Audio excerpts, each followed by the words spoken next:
அதிவேகத்துல வந்து சுவற்றுல மோதிய காரை ஓட்டிட்டு வந்த கால் டாக்ஸி டிரைவர் சம்பவ இடத்திலேயே பரிதாபமா உயிரிழந்திருக்காரு.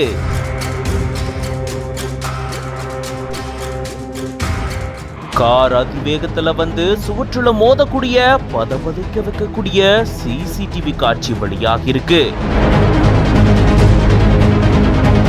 கோவை சின்ன தடாகம் திருவள்ளுவர் நகர் பகுதியை சேர்ந்தவர் 55 வயதான செல்வராஜ். இவர் சொந்தமா ஆம்னி வேன் வச்சு கால் டாக்ஸி டிரைவரா வேலை செஞ்சுட்டு வராரு. இந்த சூழல்ல தான் இவரு பன்னிமடையில இருந்து தடாகம் நோக்கி தன்னுடைய கார்ல வந்துட்டு இருக்கும் போது திடீர்னு வரப்பாளையம் பிரிவு பகுதியில கார் கட்டுப்பாட்டை இழந்து அதிவேகத்துல வந்து சுவற்று மேல மோதி விபத்துக்குள்ளானதா கூறப்படுது.